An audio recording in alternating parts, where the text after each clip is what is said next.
2단은 1 요약하며 읽기 시작할게. 요약하는 게 뭘까요? 간단하게 줄이는 거지. 어떤 걸 줄여야 될까? 중요한 걸 줄여야 되지, 그지? 글의 중심 내용을 간략하게 정리하는 것이 요약하기인데 어떤 것 짧게 줄이는 것만 안 돼요. 중요한 것을 딱 간추려 줄일 수 있는 그게 요약하기야. 요약하기 일반적 방법 4가지. 딱 읽을 때 중요하다는 거 선택해야 돼. 선택. 자, 선택은 중심 내용이 분명하게 드러난 문장 딱 선택하는 거야. 중심 내용이 분명하게 드러난 문장 딱 선택하고 삭제. 나머지 필요 없는 거 지워야겠지. 덜 중요하거나 반복되는 내용 삭제. 그리고 뭐도 예로 든 거 있잖아. 예시 든 거 삭제. 일반화는요. 뭐 나는 축구도 좋아하고 농구도 좋아하고 배구도 좋아하고 탁구도 좋아하고 야구도 좋아한다 이러면 그 다 나는 이것도 좋아하고 이것도 좋아하고 이것도 좋아하고 이것보다 나는 운동을 좋아한다. 요 다 축구 배구 야구 이게 다 어디에 들어가? 운동이라는 카테고리 안에 딱 들어가지, 그지? 그게 이제 일반화야. 구체적인 개념이나 세부 정보를 나타내는 단어가 여러 개라면 그 단어를 포괄하는 말, 그걸 다 묶을 수 있는 말로 줄이는 거 일반화고요. 그 다음에 이제 보니까 무슨 말인지 알겠어. 근데 중심 내용이 분명하지 않아. 중심되는 문장이 딱 하나 있으면 그것만 딱 선택하면 되는데 딱히 중심 문장이라고 할 만한 게 없어. 그러면 어떻게 재구성을 하는 거야? 단어를 선택해가지고 중심 내용이 담긴 문장을 새로 만드는 거야. 중심 내용이 담긴 문장을 새로 만드는 거. 이거 재구성. 다시 볼게. 자, 요약하기 일반적 방법. 자, 일반적 방법 4가지. 중요한 것 선택한다. 필요 없는 것 삭제한다. 그리고 개별적으로 나눠져 있는 거 전체 묶어서 일반화한다. 그리고 중심 내용이라는 거 특별히 없어. 그러면 중심되는 낱말을 모아가지고 내가 다시 중심 문장을 만든다. 그게 재구성. 자, 글 전체 내용 요약하는 방법은 각 문단에 첫 번째 각 문단의 중심 내용 파악 먼저 하고 그 다음에 서로 관련 있는 것끼리는 묶어요. 관련 있는 문단끼리 묶고 그리고 문단별로 요약한 내용 문단별로 중심 내용 찾고 그리고 서로 관련 있는 것끼리 묶고 그리고 요약한 내용을 종합하여 전체 요약한 내용을 종합해가지고 전체 요약해보고 그리고 다시 한번 검토해보고 요게 이제 요약하는 방법이고 우리가 지금 할 거는 설명문이야. 설명문은 정보를 준다라는 거지. 정보 전달이지, 그지? 그러면 뭘 중심으로? 중요한 정보를 중심으로 요약하면 되겠지. 사례는 어떻게? 예시는 삭제해야 됩니다. 주장하는 거는 이 사람 주장이 뭔지 알아야겠지, 그지? 주장이 뭔지, 그리고 주장을 뒷받침하는 근거가 뭔지, 주장과 근거를 중심으로 요약하고요. 이야기글은, 소설 같은 거는 인물, 사건, 배경, 이거 갖고 하면 되겠지. 인물, 사건, 배경, 문제 해결, 갈등이 해결되는 걸 중심으로 요약하면 되겠지. 설명문, 설명하는 것 중심, 주장하는 걸 주장과 근거, 그리고 이야기글은 인물, 사건, 배경, 갈등이 해결되는 것 요걸 중심으로 요약하면 되고요. 그러면 이런 요약하면 어떤 효과가 있을까? 글을 정확하게 이해할 수 있고요. 내용을 체계적으로 기억할 수 있고 체계적으로 기억하는 데 도움을 주고 글의 구조를 이해하는 데 도움을 줍니다. 그럼 소설책 강론을 요약할 때 고려할 점. 자, 소설책 읽을 때 니네들이 읽을 만한 그런 내용, 그러니까 니네들 수준에 적정한 책을 고르고 분량도 너무 많은 분량, 대목 16권짜리 이런 거 하면 안 되겠지, 그치? 분량도 적절한 거 골라야 되고요. 그리고 어떻게 해요? 중심 사건을 통해서 작품 전체의 사건 전개와 갈등 구조를 제시하고 구성 단계에 따라 내용을 재조직하고 어휘나 문장 구조, 핵심 사건, 맥락 등을 고려하여 단순하게 표현하고 작품 전체의 분위기, 어조, 문체, 대화 등을 부분적으로 살려가지고 제시해주면 좋겠지, 그지? 옆에 네 문제 풀어보고요. 그리고 이제 조상의 슬기가 낳은 석빙고의 비밀 볼게요. 이거 설명문이야. 설명문은 뭐 하는 거니? 정보 전달하는 거잖아. 정보 전달이 주목적이야. 그러면 뭘 중심으로? 주요 정보를 중심으로 해야겠지. 주요 정보를 중심으로 요약해야겠지. 제재는 당연히 석빙고일 거고, 석빙고의 얼음 저장 원리가 나왔습니다. 처음, 가운데, 끝으로 되어 있고요. 처음 부분은 질문을 던져요. 그래서 독자의 궁금증을 유발하고, 얼음 저장 과정을 두 단계로 냉각하고 저온 유지 두 단계로 나누어 설명하니까 두 단계 잘 살펴보고, 그러면 자, 어떻게 얼음을 저장할 수 있는지 과학적 원리를 설명하거든. 그럼 과학적 원리 찾아봐야 되고, 그리고 사진이나 그림 이런 시각자를 주는데 요거는 우리가 글을 읽고 이해하는데 너무너무 도움이 돼요. 시각자료 잘 살펴보고요. 그리고 자, 중심 내용을 중심으로 우리 한번 보자. 여름이 되면 냉장고에 있는 얼음에 자꾸 손이 가기 마련이다. 지금은 집집마다 냉장고가 있어서 손쉽게 얼음을 구할 수 있다. 그런데 옛 사람들도 더운 여름에 얼음을 사용했다고 한다. 냉장고가 없는데 어떻게 얼음을 구했을까 하면서 지금 뭐 하고 있니? 질문하고 있지. 여기 냉장고가 없는데 어떻게 얼음을 구했을까? 요게 질문을 통해서 질문하고 있고, 질문을 통해서 궁금증을 유발하고 있고요. 냉장고가 없었던 옛날 우리 조상들은 겨울에 채취한 얼음을 석빙고에 저장했다가, 이게 이제 핵심어지. 석빙고가 지금 중심 소재고요. 저장했다가 겨울철에 석빙고에 저장한 얼음을 어떻게 한여름까지 보관할 수 있었는지 그 비밀을 알아보자. 지금 이거 하늘색으로 색칠한 거 있지? 요게 중심 내용이야. 그러면 중심 내용이지. 중심 내용 요것만 어떻게 하면 될까? 요것만 선택하면 되겠지. 요것만 선택하고요. 자, 요게 이제 앞으로 전개될 내용이야. 앞으로 전개될 내용이고, 지금 하고자 하는 게 뭐야? 옛날 조상들이 어떻게 그 석빙고에 얼음을 저장했는데 여름까지 그 얼음이 유지되고 있었을까? 여름에 어떻게 얼음을 사용할 수 있었을까? 그거지, 그지? 그러면 앞에 이 갈로한 부분, 요거는 어떻게 해요? 앞에 이 갈로 부분은요, 독자의 흥미를 불러일으키기 위한 부분이지, 중심 내용이 아니지. 그럼 요건 어떻게 하면 될까요?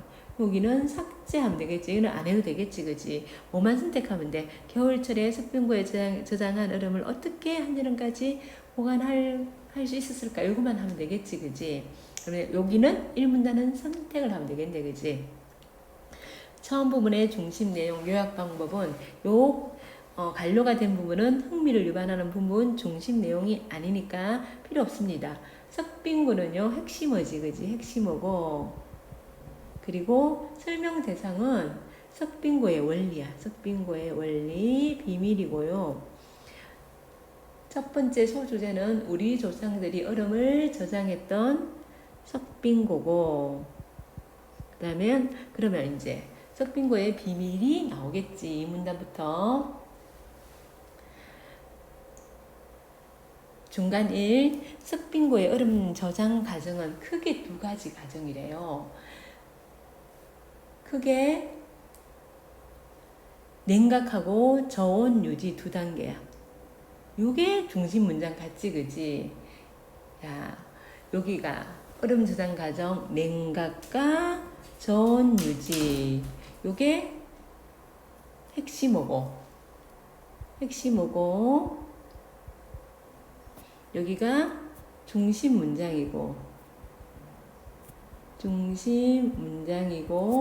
그럼 이 중심 문장을 어떻게 해야 될까요? 요 문장만 선택하면 되겠지. 선택하면 되고요. 자, 얼음을 넣기 전에 내부를 냉각하는 것이 냉각하는 거 첫 번째 단계고, 그리고 이제 냉각하고 차게 만들고 얼음을 넣었다 그지? 그러면 1월달 넣었으면 7월달, 8월달 써야 될 거잖아. 써야 되니까 7, 8개월 동안 내부 온도를 낮게 유지하는 것이 두 번째 단계야. 이게 냉각 단계지. 냉각 단계고 밑에 게 저온 유지 단계. 이렇게 차가운 상태로 저온 유지 단계입니다. 이 두 가지 원리가 있어야 된대요. 핵심 포인트 2는요. 석빙고의 얼음 저장 과정은요. 냉각, 얼음을 넣기 전 냉각하고 저온 유지, 얼음을 넣은 뒤 내부 온도를 낮게 유지하는 거야. 석빙고의 얼음 저장 과정이 나왔고, 그러면 냉각 단계부터 자세히 설명하겠지. 3문단부터 그지? 첫 번째 단계는 겨울에 석빙고의 내부를 냉각하는 것이다. 석빙고 내부를 차게 만드는 것은 얼음을 저장하는데 가장 기본적인 작업이라고 할 수 있다. 이게 차게 만드는 것은 가장 기본적인 작업이다. 이렇게 되겠지, 그지? 선생님이 지금 하늘색으로 친 게 중심 문장이야. 중심 문장은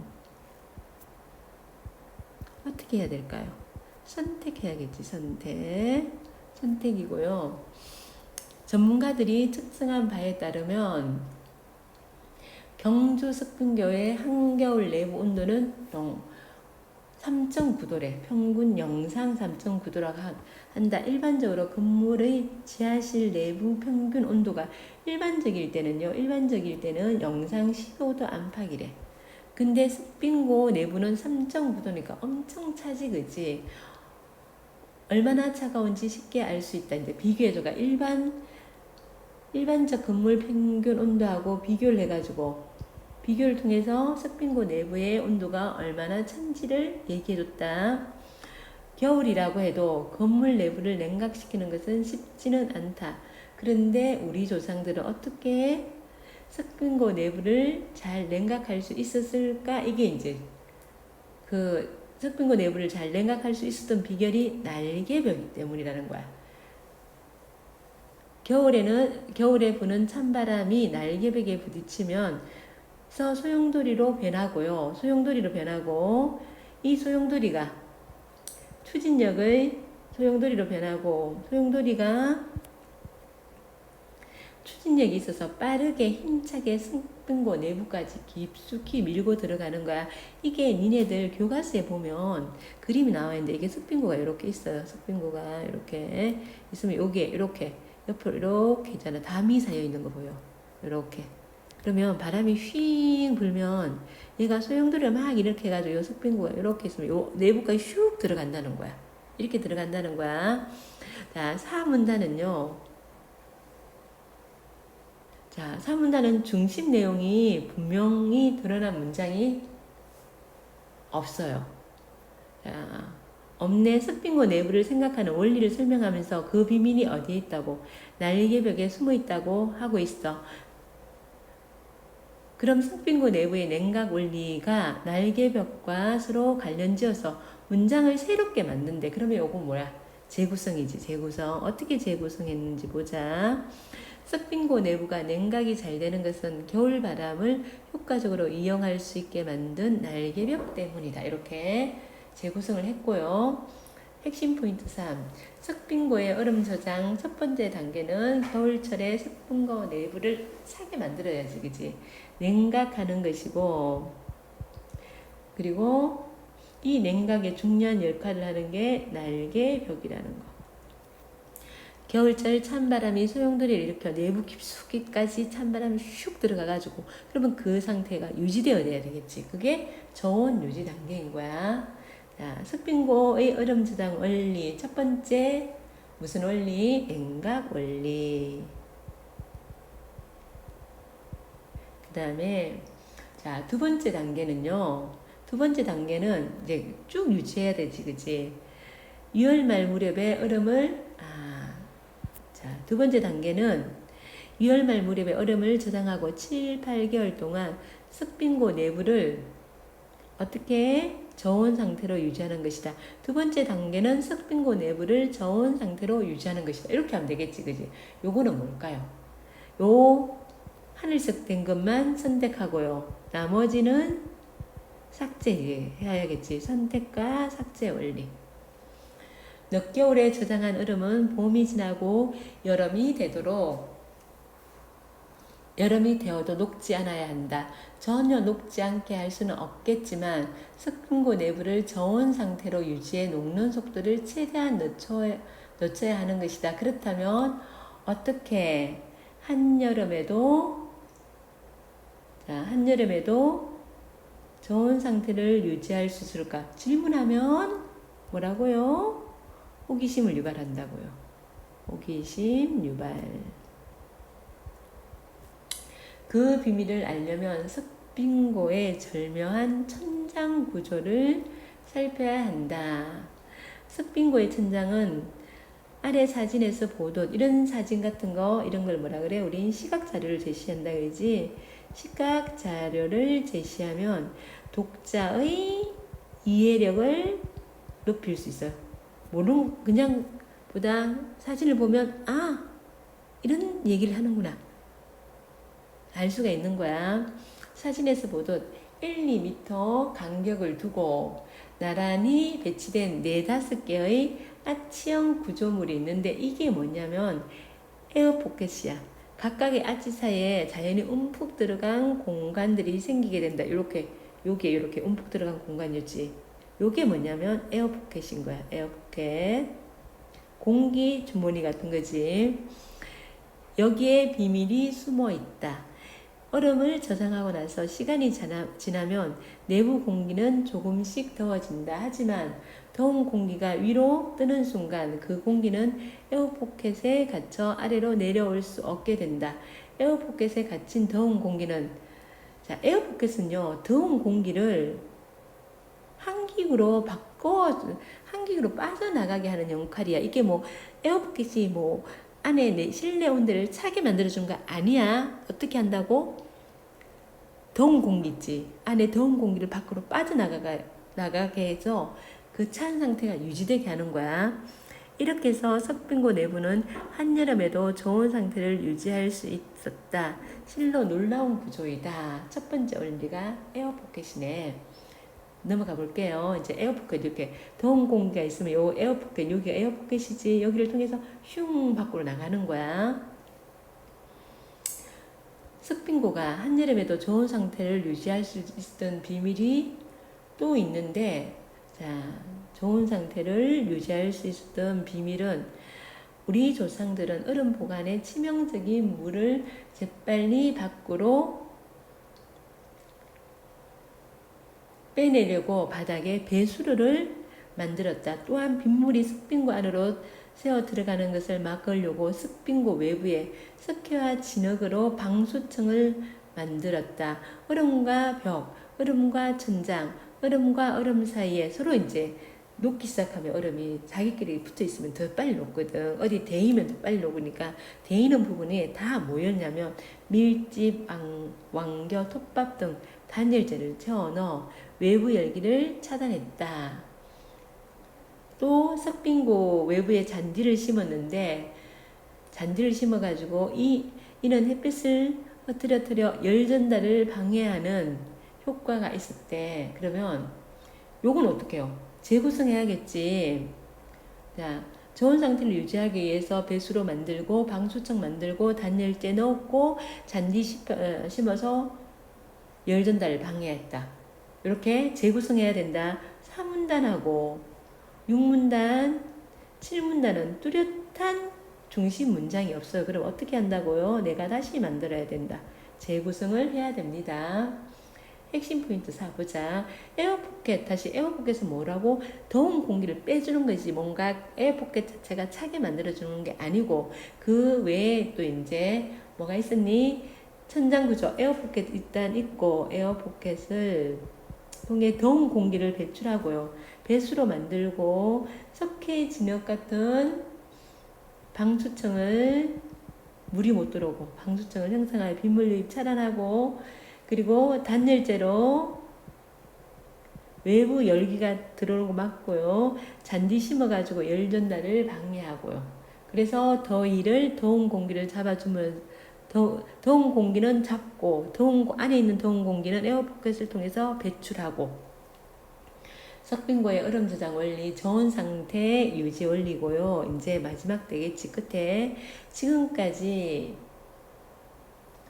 자, 겨울철에 석빙고에 저장한 얼음을 한여름까지 보관할 수 있었던 비밀을 알아보았다. 요게 이제 앞에 내용을 요약하는 거지. 앞에 내용 정리 요약이고, 우리 조상들은 자연의 원리를 잘 알고 그것을 활용하여 석빙고라는 놀라운 과학적 구조물을 만들었다. 그 덕분에 여름에도 시원한 얼음을 즐길 수 있었다. 이와 같이 자 마지막 문단 다시 한번 더 주장을 얘기해 주는 거야. 석빙고에는 과학적 원리를 이용한 우리 조상들의 슬기가 담겨 있다. 요게 중심 내용이고, 그래서 보면 자 끝부분에 역하는 앞의 내용을 정리해 주는 거야. 다시 뭔가 시작하면 안 돼요. 글을 마무리하고 석빙고에 대한 평가가 조상들의 슬기가 담겨 있는 것이다 하면서 평가를 해주고, 석빙고에 담긴 과학적 원리를 지금까지 얘기해줬지, 그지? 그래서 우리 조상들의 슬기를 엿볼 수 있다고. 조상들의 슬기가 담긴 석빙고. 자, 소단은 마무리해 볼게요. 설명문이고요. 석빙고가 제재고, 석빙고의 얼음 저장 원리, 과학적 원리를 얘기했지. 첫 번째 부분 질문하지, 그지? 질문하면 궁금증을 유발하고, 얼음 저장 과정을 2단계, 냉각 단계하고 저온 유지 단계 2단계로 나눠 설명했고, 과학적 원리를 구체적으로 설명했지. 사진, 그림 이런 걸 뭐라 그래? 시각 자료, 그지? 자료를 활용하여 독자 이해를 도왔습니다. 우리 조상들이 얼음을 저장했던 석빙고고, 자, 처음 중간 것 읽어보시고요. 첫 번째 문단은 첫 번째 단계는 자, 얼음 저장 과정의 첫 번째 단계는 냉각 원리지, 그지? 냉각 원리 어떻게 산다고? 출입문 옆으로 세로로 튀어나온 사음벽이 있는데 그게 날개벽이야. 날개벽을 통해서 한겨울 차가운 공기가 거기서 소용돌이 쳐가지고 안에 쑥 들어가게 만들었다. 그래서 냉각을 시켰다는 거야. 그리고 두 번째는 저온 상태를 유지해야 되는 거지. 저온 상태 유지 단계인데 2월 말 무렵 얼음을 저장하고 7, 8개월 동안 석빙고에 찬 상태로 얼음이 안 녹게 유지해야 되는데, 첫 번째 더운 공기를 보낼 수 있는 것, 그 에어포켓이지, 그지? 에어포켓의 절묘한 천장 구조. 그래서 더운 공기를 보냅니다. 밖으로 배출하고요. 그 외에 이제 배수로 설치하고, 그리고 방수청, 물 못 들어오도록 방수청 만들고, 안에 있는 물은 배수로를 통해서 빼주고, 밖에 빗물 같은 게 못 들어오도록 방수청 만들고, 그리고 서로 얼음과 얼음이 어딘가 부딪혀가 녹는 일 막기 위해서 단열재, 외부 열기 차단하고, 잔디를 심어가지고 열 전달 방해하고. 석빙고의 가치는 굉장히 과학적 건축물이야. 여름에도 시원한 얼음을 이건 편의성이지, 편의성. 얼음을 즐길 수 있었고요. 우리 조상들의 슬기가 담겨 있다는 것이고, 그리고 이제 OX 해보자. 첫 번째, 조상들은 석빙고에서 물을 얼려 얼음을 만들어 사용했다. 아닙니다. 얼음은 저기 한강 같은데 얼려 있는 거 있잖아. 그걸 갖다 잘라서 갖고 왔습니다. 겨울에 부는 찬바람은 석빙고의 날개벽에 부딪혀 소용돌이로 변해서 깊숙이 들어갔지. 맞습니다. 에어포켓에 갇힌 더운 공기는 외부 열기를 차단하는 데 효과가 있다. 아니, 더운 공기인데 뭘 외부 열기를 차단해? 그는 빼내줘야 되지, 그치? 그래서 X. 얼음 보관에 치명적인 물을 빼내려고 석빙고 바닥에 배수로 만든 거 맞죠? 그리고 이제 요약한 내용. 첫 번째 문단은 자, 선택이지. 겨울철에 석빙고에 저장한 얼음을 어떻게 한여름까지 보관할 수 있었는지 그 비밀을 알아보자. 선택이었고, 두 번째 문장도 저장 원리는 냉각하고 저온 유지라고, 요도 문장을 하나 선택했고, 세 번째, 첫 번째 단계는 겨울에 석빙고 내부를 냉각하는 거, 여기도 이 문단도 선택의 원리. 석빙고 내부가 냉각이 잘 되는 것은 겨울바람을 효과적으로 이용할 수 있게 만든 날개벽 때문이다. 4문단 재구성이지. 5문단 두 번째 단계는 석빙고 내부를 저온 상태를 유지하는 것이다. 여기는 선택하고 삭제 원리로 되어 있지. 그 다음에 6번째 문단 석빙고가 저온 상태를 유지할 수 있었던 것은 더워진 내부 공기를 뭐가 에어 포켓에 가두어 두었다가 빼내는 거지. 그리고 석빙고는 배수로 방수청, 단열재 그리고 잔디 심었지, 그지? 그래서 좋은 상태를 유지했고요. 석빙고에서는 과학적 원리를 이용한 우리 조상들의 뭐가 담겨 있다? 슬기가 담겨 있다. 자, 요 두 개는 재구성이고, 그리고 마지막은 또 선택이지. 선택의 원리로 요약했습니다. 자, 그리고 중심 내용 찾고 덜 중요한 부분 삭제하면 되겠지. 그리고 이제 문단별로 나눠보면 처음, 중간, 끝으로 나누지, 그지? 처음, 중간, 끝. 맨 앞에 거, 뒤에 거. 맨 앞에 1문단이 처음이고 8문단이 끝이고 가운데가 중간 단계야. 1단계는 석빙고의 냉각 원리고 2단계는 여기는 처음 단계는요. 설명 대상을 소개하는 거야. 석빙고의 과학적 원리를 소개하고요. 소개하고 두 번째 단계는 구체적 설명하겠지. 세 번째는 마지막 단계는 뭐야? 요약 정리해야겠지. 요약 정리 강조를 하겠지, 그치? 그리고 1단계는 석빙고의 내부의 냉각 원리고 2단계는 석빙고 내부의 저온 상태 유지 원리고, 이렇게 하고요. 자, 석빙고의 얼음 저장 과정은 냉각과 저온 유지 두 단계로 나뉜다.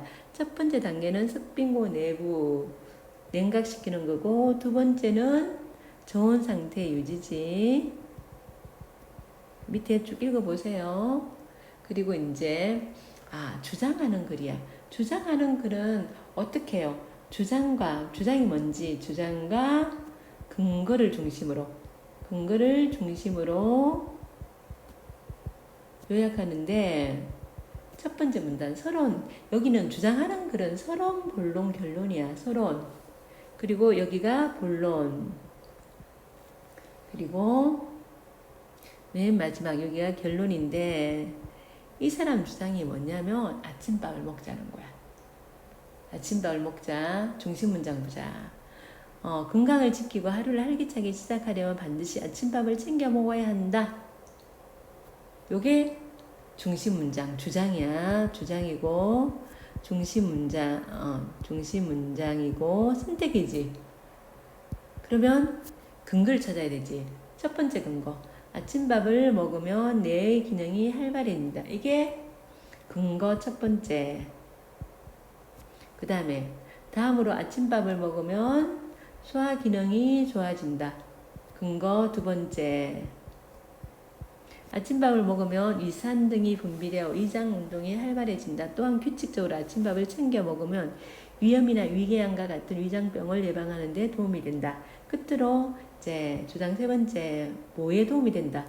그러면 전날 밤부터 위장이 오랫동안 비어 공복감을 느끼게 되는데, 그럼 가식하게 되고 영양도 불균형해지고, 아침밥을 먹으면 공복감이 해소되어 가식이나 폭식을 막는 데 도움이 되어 간식 먹는 일이 줄어든다. 뭘 얘기할까요? 뭐가 좋다는 거야? 체중 조절에도 도움이 된다는 거야.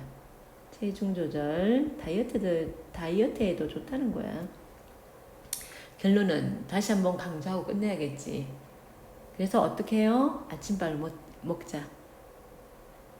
이제부터 아침에 조금 일찍 일어나 아침밥을 먹고 하루를 활기차게 시작하자.